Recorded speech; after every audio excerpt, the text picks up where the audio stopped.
எடப்பாடி பழனிசாமி கூட்டத்திற்கு காசு கொடுத்துதான் ஆட்கள் கூட்டப்படுவதாக தேமுதிக பொதுச் செயலாளர் பிரேமலதா விமர்சித்ததாக தகவல் வெளியாகியுள்ளது. சென்னையில் நடந்த கட்சி நிர்வாகிகள் கூட்டத்திற்கு பிறகு செய்தியாளர்களை சந்தித்த போது இதுகுறித்து பிரேமலதா விளக்கம் அளித்தார். இது நான் சொல்றதா?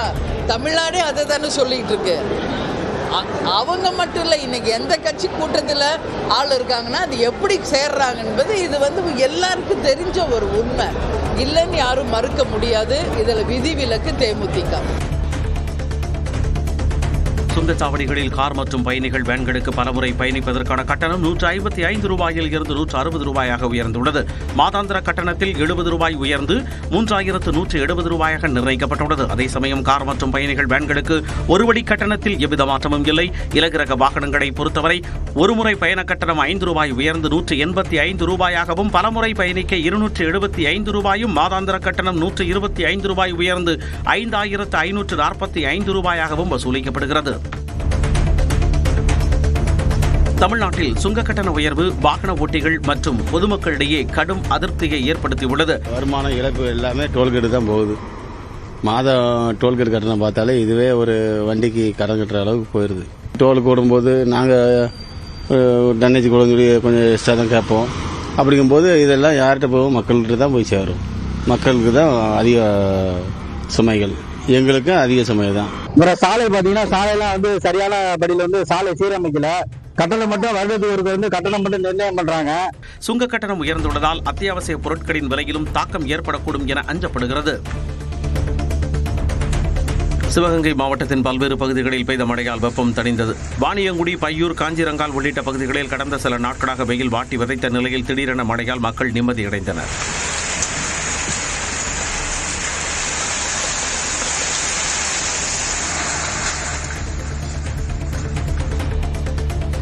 சென்னையில் 2வது நாளாக இரவில் கொட்டி தீர்த்த மழையால் பூமி குளிர்ந்தது. நுங்கம்பாக்கம், வள்ளுவர் கோட்டம், கோடம்பாக்கம், வடபழனி, விருகம்பாக்கம், கோயம்பேடு உள்ளிட்ட பகுதிகளிலும், ஆவடி, அம்பத்தூர் உள்ளிட்ட புறநகர் பகுதிகளிலும் மழை பெய்தது.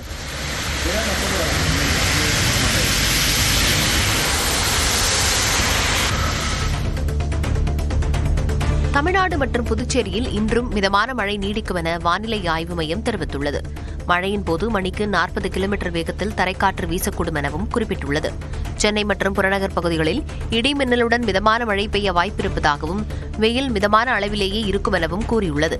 எனினும் தமிழ்நாட்டின் ஒரு சில இடங்களில் அதிகபட்ச வெப்பநிலை 2 முதல் 3 டிகிரி செல்சியஸ் வரை உயரக்கூடும் எனவும் வானிலை மையம் கணித்துள்ளது.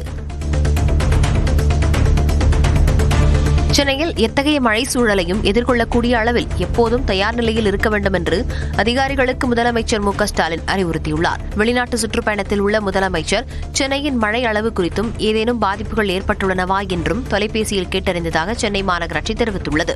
அப்போது பெருமழை காரணமாக பொதுமக்களுக்கு எவ்வித பாதிப்பும் ஏற்படாத வகையில் பணியாற்றிட முதலமைச்சர் அறிவுறுத்தியதாக சென்னை மாநகராட்சி குறிப்பிட்டுள்ளது. தமிழ்நாட்டின் சட்டம் ஒழுங்கு பொறுப்பு டிஜிபியாக வெங்கட்ராமன் பொறுப்பேற்றுக் கொண்டார். ஓய்வு பெற்ற டிஜிபி சங்கர் ஜிவால் தனது பொறுப்புகளை புதிய பொறுப்பு டிஜிபி வெங்கட்ராமனிடம் ஒப்படைத்தார்.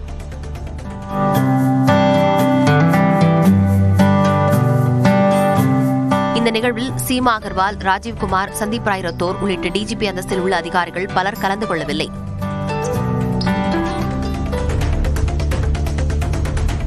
சென்னையில் டீ, காபி, பால் ஆகியவற்றின் விலையை இன்று முதல் உயர்த்த இருப்பதாக டீ கடை உரிமையாளர்கள் அறிவித்துள்ளனர். அதன்படி டீ 12 ரூபாயில் இருந்து 15 ரூபாயாகவும், பால் 12 ரூபாயில் இருந்து 15 ரூபாயாகவும், காபி 15 ரூபாயில் இருந்து 20 ரூபாயாகவும் உயர்த்தப்படுகிறது. பால், காபி தூள், சர்க்கரை உள்ளிட்ட பொருட்களின் விலையேற்றத்தை ஈடுகட்டவே விலை உயர்த்தப்பட்டுள்ளதாக டீ கடை உரிமையாளர்கள் தெரிவித்துள்ளனர். சென்னையில் வணிக பயன்பாட்டிற்கான சிலிண்டர் விலை 51 ரூபாய் குறைந்துள்ளது. கடந்த மாதம் சென்னையில் 19 கிலோ எடை கொண்ட வணிக பயன்பாட்டிற்கான சிலிண்டர் 1789 ரூபாய்க்கு விற்பனையானது. இந்நிலையில் மாத தொடக்கமான இன்று வணிக பயன்பாட்டிற்கான சிலிண்டர் விலை 51 ரூபாய் குறைந்து 1738 ரூபாயாக நிர்ணயிக்கப்பட்டுள்ளது. அதே சமயம் வீட்டு உபயோக சிலிண்டர் விலை எவ்வித மாற்றமும் இன்றி 868 ரூபாய் 50 காசுகளாக நீடிக்கிறது. சென்னையில் விநாயகர் சிலை கரைப்பு நிகழ்வு கோலாகலமாக நடைபெற்றது. பட்டினப்பாக்கம், திருவான்மையூர், காசிமேடு, திருவொற்றியூர் ஆகிய கடற்கரை பகுதிகளுக்கு விநாயகர் சிலைகள் ஊர்வலமாக எடுத்துச் செல்லப்பட்டு கடலில் கரைக்கப்பட்டன.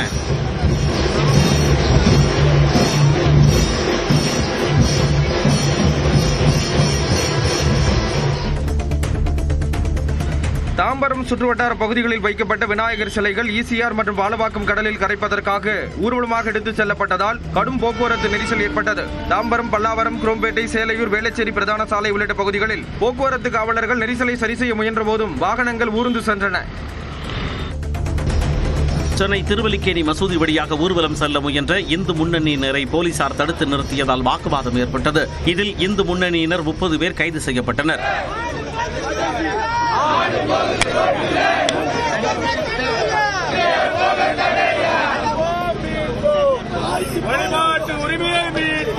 இதனிடையே கோடம்பாக்கம் உள்ளிட்ட இடங்களில் விநாயகர் சிலை ஊர்வலத்தையொட்டி மசூதிகள் திரை கட்டி மறைக்கப்பட்டன. கள்ளக்குறிச்சி மாவட்டம் சங்கராபுரத்தில் விநாயகர் சிலையை கொண்டு செல்வதில் இரு தரப்பினரிடையே மோதல் வெடித்ததால் பரபரப்பு ஏற்பட்டது. மோதலில் ஈடுபட்டவர்களில் 2 பேரை போலீசார் கைது செய்தனர். கைது செய்யப்பட்டவர்களை விடுவிக்க கோரி சிலர் சாலை மறியலில் ஈடுபட்டனர்.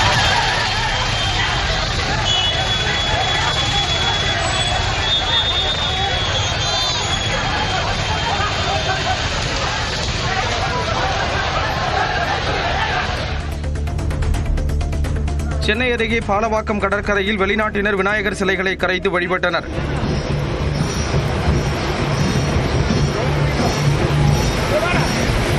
டென்மார்க் நாட்டைச் சேர்ந்த 3 குடும்பத்தினர் விநாயகர் சதுர்த்தியை ஒட்டி வீட்டில் வைத்து வழிபட்ட சிறிய விநாயகர் சிலைகளை பாலவாக்கம் கடற்கரைக்கு தங்களது குழந்தைகளுடன் எடுத்து வந்து கடலில் கரைத்தனர். நீலகிரி மாவட்டம் கூடலூரில் மக்கள் நடமாட்டம் மிகுந்த நேரத்தில் சாலையில் யானை சென்றதால் மக்கள் அச்சமடைந்தனர். யானையை கண்டு மக்கள் கூச்சலிட்டதால் அச்சமடைந்த யானை பதற்றத்தில் அங்குமிங்குமாக ஓடியது. இதனால் சாலையில் நிறுத்தப்பட்டிருந்த சில வாகனங்கள் சேதமடைந்தன.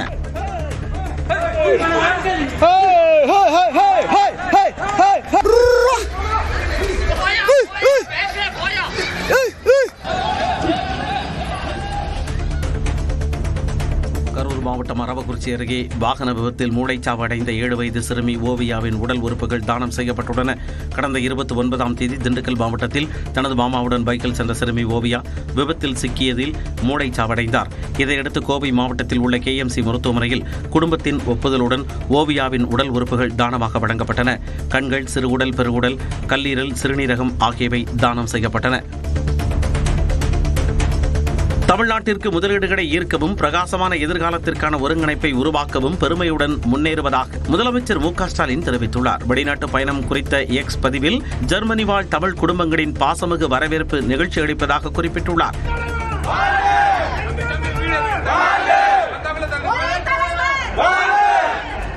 ஜெர்மனி பயணத்தை முடித்துக் கொண்டு முதலமைச்சர் மு.க.ஸ்டாலின் இன்று இங்கிலாந்து தலைநகர் லண்டனுக்கு செல்கிறார். திமுக ஆட்சியின் செயல்பாடுகளால் தான் கோவை, திருப்பூர் மாவட்டங்களில் ஆயத்த ஆடை ஏற்றுமதி தொழில்கள் பாதிப்படைந்துள்ளதாக அதிமுக பொதுச் செயலாளர் எடப்பாடி பழனிசாமி தெரிவித்துள்ளார். இது தொடர்பாக அவர் விடுத்துள்ள அறிக்கையில் திமுக அரசின் தோல்விகளை மறைக்க எதற்கெடுத்தாலும் மத்திய அரசு மீது முதலமைச்சர் மு.க.ஸ்டாலின் பழிபோடுவதாகவும், திமுக ஆட்சி பொறுப்பேற்றது முதல் வரிகளை உயர்த்தியும் தொழில் முனைவோர்களையும் தொழிற்சாலைகளையும் முடக்கும் வகையில் செயல்பட்டதன் காரணமாகவே தொழில்துறை நலிவடைந்துள்ளதாகவும் கூறியுள்ளார். ஆயத்த ஆடை தொழிலில் ஏற்பட்டுள்ள தொய்வை போக்க நடவடிக்கை எடுக்கவும் அவர் வலியுறுத்தினார்.